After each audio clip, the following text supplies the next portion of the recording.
Hi everyone, say hello, morning. and you can see what we're talking about today.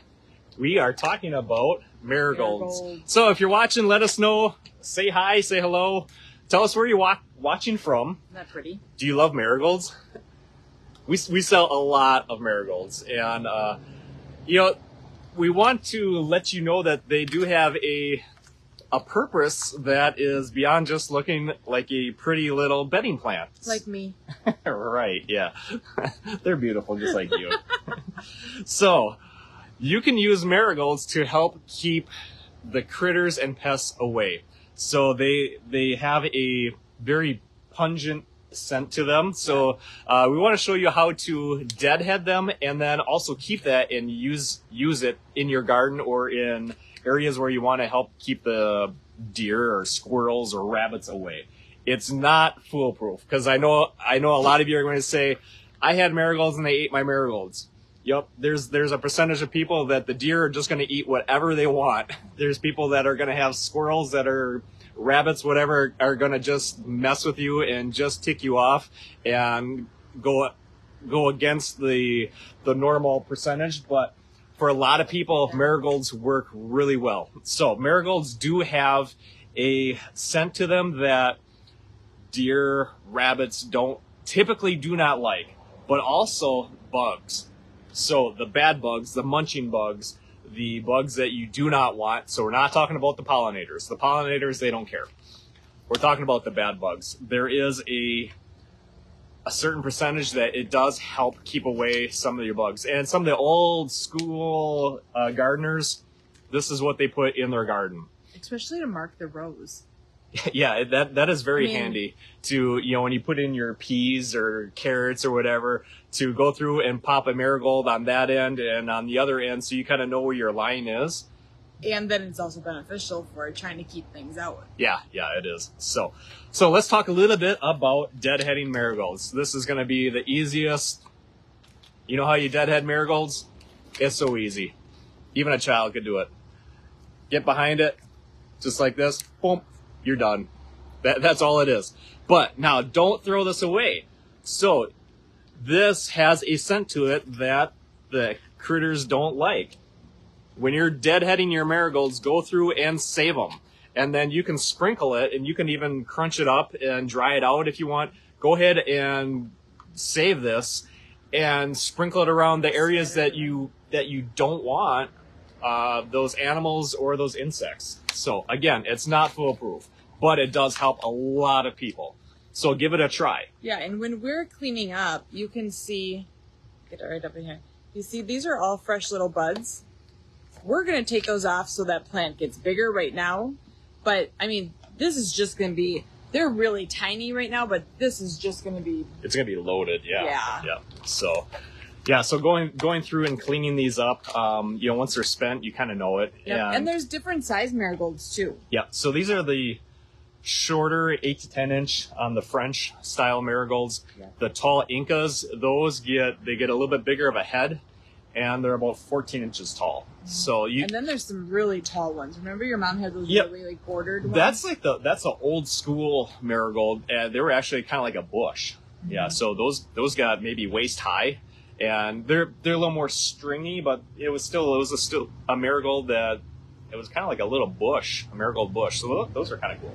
Yeah, absolutely. So very easy to go through and deadhead. Again, keep it. Use those heads and just sprinkle them where you want to keep the critters out. Go through and sprinkle it around, and it does help. It's not foolproof, but it does help. Anything to deter the deer and the rabbits, even if it's just a small little thing. Yeah, all that stuff helps. Yep. Because up here we have a lot of them. Yeah, we have the deer and now bear in our yard. we have the bear hanging around. Yep, going after the bird feeder. They're not going after the flowers, but the deer will. We've never had trouble with the deer touching marigolds.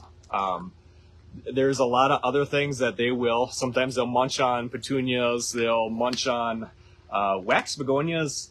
They never ate our wax begonias, but they would move them every morning. I'd come out and they just like grabbed it, pulled it, and just set it aside. So every morning I'd have to go and replant my wax begonias. So they didn't eat them. They just moved them. And I don't remember if, like, was it by something that they wanted to get to, or maybe they're just... it was just me messing with you. It could have been, yeah. So marigolds work great. Now, this is the natural way if you want to use marigolds. There are other items that really help, and we found this to be very beneficial. Is we've used this bonide repelzol and just sprinkle it around, especially like if we're going to have a party. Like we want our flowers to look absolutely stunning and not be munched on this week. There's some of them that you need to put on a few days before the party because they stink. Yeah, so they stink for a reason. That's their whole job. Yeah, it's most of them use either like a garlic or a putrefied eggs. So this is one of them. It doesn't smell great. And another one is the liquid fence. So this is a spray where this is a granular. Either work really well. If it rains with the liquid fence, then you have to apply it again. Yeah. Again, don't get it on you. It does smell, but it works. We found that it works really, really well. And we've also used Irish Spring soap. Yeah. Like I sit and chop it up into little cubes and then sprinkle it in there. And we've got a video on that, how we did that. Yeah, it works, and what we find is that if you start doing that right away, the deer are like, oh, I don't like this plant, and then they don't keep coming back for it. It didn't work quite as well when they've already started munching on it. Then they're just like, oh, we'll just nose that right out of here. Yeah, start right away. Yeah, start right away. I like this. This is a granular, and you can kind of go through and sprinkle it around and, make a perimeter, and then just get them into the habit of not going by your flowers. Anything that, like the marigolds, where they're very pungent smelling, if you know a marigold, you know that smell. So I say yes if you know. Yeah. Smell your fingers. Yeah, smell the marigolds. Some people like it. I don't. It stinks. I don't mind it. Yeah, and some people, you can wear gloves. We don't, just because we have tens of thousands of marigolds. So we grow a lot of marigolds. But it's your fingers might stink. I don't like the smell. I would if I was a deer, I would stay away from them.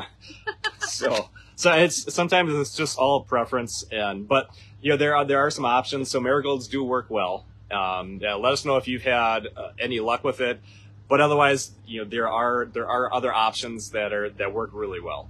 So the Repelzol by Bonide or the Liquid Fence, the spray, that works well also. So just two things, and you can find these at our beatyourneighbor.com website. Yep. So basically, marigolds, what we're talking about today, great for deterring the pest and the deer and the rabbits. And then deadheading is just simply taking that head off. You don't really have to worry about how far down you like the geraniums. That's very loud. Yeah, we're out in the front greenhouses, so we're by the road. So if you can't hear, sorry. So the geraniums, we had to go all the way down to the stem. The marigolds, kind of like a dandelion, you just pop the head right off. Yep. Easy peasy. Yep. So that's a really easy. They're an easy plant. Yeah. So we're gonna continue talking on some of the deadheading, and I don't know, maybe this week. And aren't we gonna do petunias? Oh, on what? Well, everybody's asking what petunias. What's the difference between the petunias? Sure, we'll do that. I'm committed now. So now we'll be talking about petunias. I don't know if it's gonna be tomorrow or this week. It'll be this week. Okay, you've heard it. She sets the precedence, and well, we had a lot of people asking on what's the difference between a bedding petunia, a wave.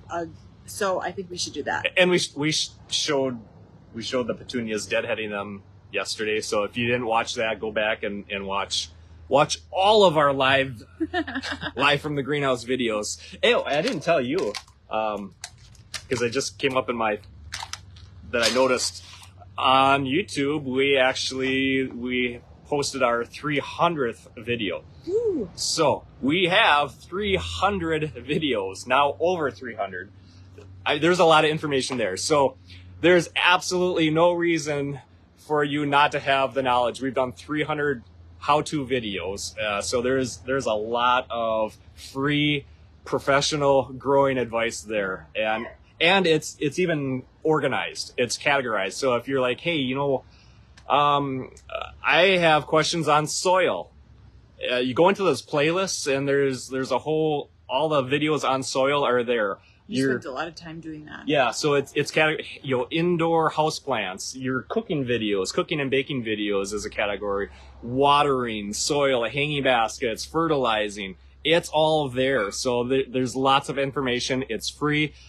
It's available. So make sure that you go to our Sharky's Greenhouses YouTube channel. Yep. So we'll continue talking to you this week. Have a great day. Thanks for watching. Bye.